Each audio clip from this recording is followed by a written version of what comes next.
Sa ikalawang araw ng confirmation of charges hearing ni dating Pangulong Rodrigo Duterte, tinalakay ang Oplan Tokhang at iba pang operasyon ng dating administrasyon kontra droga. Pinalabas din ng prosekusyon ang mga dating talumpati ni Duterte tungkol sa pagpatay. Live mula sa The Hague, Netherlands, nasa frontline ng balitang yan, si Angela Lagunzad Castro. Angela, ano pang ibang tinalakay sa pagdinig kahapon? Good morning kapatid, good morning Jess. Sa Metro, sa Duterte list o death list kung tawagin ng prosekusyon ang naging ikalawang confirmation of charges kahapon ni dating Pangulong Rodrigo Duterte. Muli ring pinangalanan ang mga co-perpetrators at ito yung mga kasabwat ni dating Pangulong Rodrigo Duterte at ang naging papel nila sa drug war. Kung nitong Lunes, 5 lang ang pinangalan ng co-perpetrators o kasabwat ni dating Pangulong Rodrigo Duterte, kahapon 8 na ang pinangalanan. Bukod kina dating PNP Chief at ngayoy Senator Bato de la Rosa, dating Special Assistant to the President at ngayoy Senator Bongo, dating Justice Secretary Vitaliano Aguirre II, dating Davao City Police Chief Vicente Danao at dating NBI Chief Dante Gueran. Kabilang na rin sina dating PNP Chiefs Camilo Cascolan at Oscar Albayalde, pati si dating PDEA Chief Isidro La Peña. Inisa-isa ng prosekusyon ang mga naunang pahayag ng mga kasabwat para maisakatuparan ng anilay common plan sa pagpatay. Your Honours, these speeches of co-perpetrators show both the scope of the common plan and those co-perpetrators' agreement to it. Dagdag pa ng prosecutor, kontrolado ng mga umano'y kasabwat ang ehekutibo para ipatupad ang pagpatay. Tinalakay din sa confirmation hearing ang Oplan Double Barrel at Oplan Tokhang noong Administrasyong Duterte. Ipinresinta rito ang pagpatay sa 17 anyos na estudyanteng si Kian de los Santos noong kasagsagan ng war on drugs.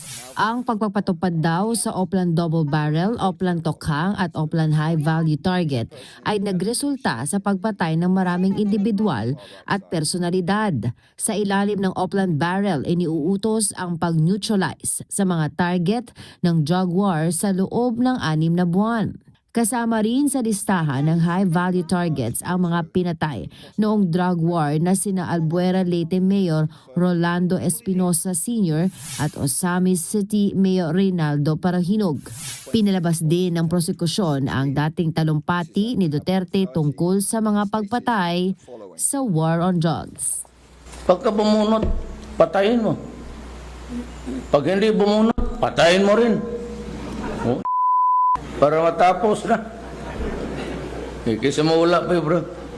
Ako na ang bahala sa inyo. Itaga ninyo ito sa puso ninyo. For as long as I am the President, nobody but nobody, no military man or policeman will go to prison because they perform their duties well. And this was the pattern, Your Honours. Out of one side of his mouth, quietly, occasionally, he would speak about self-defense. And out of the other side of his mouth, loudly, frequently, he would say, kill, and I will protect you, I will pardon you, and I will promote you. Binalikan din ang pinagdaanan ng mga pamilya ng biktima ng drug war. Systematic at planado raw ang mga operasyon ng mga pulis kontra droga. In many cases, it began with an individual receiving a visit or a phone call from an official from the local barangay, informing them that they were on a drug watch list drawn up by barangay officials and the police. In practice, these visits function less as warnings but as a means of confirming the identity and whereabouts of the intended target. Hindi kasama sa nagpresenta ng merito sa kaso ang kampo ni Duterte. Pero sa panayam ko sa abogado ng dating Pangulo na si Attorney Nicholas Kaufman, masaya raw si Duterte sa takbo ng pagdinig. Well, he was happy. I'm going to go into exactly what was said between us. There is a certain concept called attorney-client privilege, but I can assure you that he's extremely happy with the way things are going at the present moment in time. Sa ngayon, humiling si Duterte na wag nang dumalo sa review of detention hearing sa Biyernes. Tatalakayin dapat ito pagtapos ng closing statement sa confirmation hearing. Pero sabi ni Duterte, legal team niya na lang ang pupunta. Hindi pa inaaprubahan ng Pre-Trial Chamber 1 ang naturang request ni Duterte.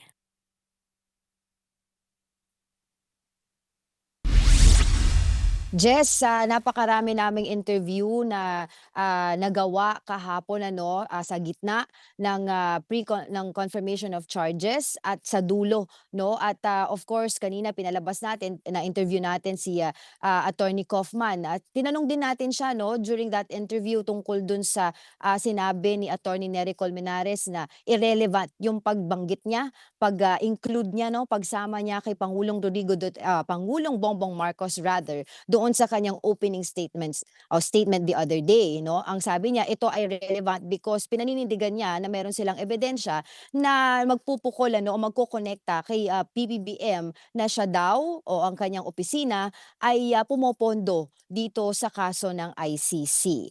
At of course, sa labas ng ICC, nakita ko yung common legal representatives sa mga victims. Ito ay yung mga Pilipino na nagrerepresenta diyan sa ICC or sa International Criminal Court. Kahapon si Attorney James or Joel Butuyan rather at saka si Attorney Gilbert Andres.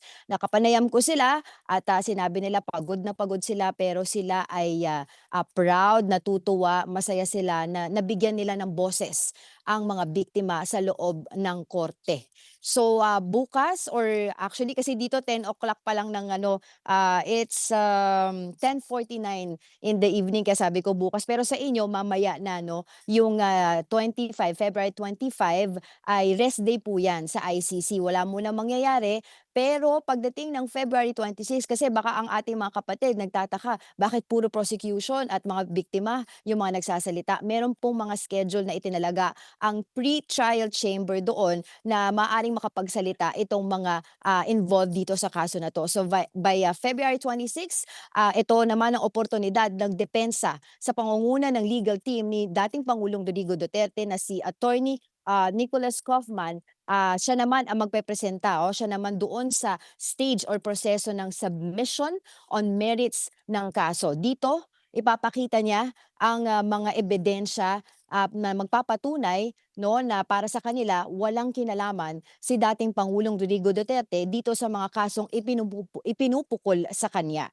So yan ang aabangan natin. By Feb 27 naman, it's going to be closing statements from all the parties involved, from the prosecution, sa defense, and ganun din sa victims sa pamamagitan ng kanilang legal counsel. At dito rin sa February 27 ay magkakaroon ng detention review. Under the ICC rule, talagang ito ay ginagawa nila, procedural issue kumbaga, na kailangan nilang i-determine kung nararapat pa nga ba na sila ay kumbaga magstay sa kanila itong kanilang mga itong respondent na to na for this case, si Pangulong Rodrigo Duterte. At recently, yesterday, naglabas nga ng pahayag itong si Pangulong Rodrigo Duterte na he's actually waiving his right again to attend that hearing. So, pero kakailanganin pa rin po ng approval ng pre-trial chamber dyan. So, we will see kung ito ay aprubahan ng pre-trial chamber. Kung hindi naman ito aprubahan, may chance tayong makita na si Pangulong Rodrigo Duterte in that stage of the process. Yun muna ang latest mula dito sa The Hague, Netherlands. Ako po si Angela Lagunsad Castro. Angela, tulad nga nabanggit mo kanina, rest day ngayon pero sigurado tuloy pa rin ang pagtutok mo sa mga kaganapan dyan. Live mula sa The Hague sa Netherlands. Maraming salamat, Angela Lagunsad Castro. Mga kapatid, Andre Felix po, manatiling may alam pagdating sa mga mahalagang balita sa loob at labas ng bansa. Mag-follow at mag-subscribe na po sa social media pages ng News 5.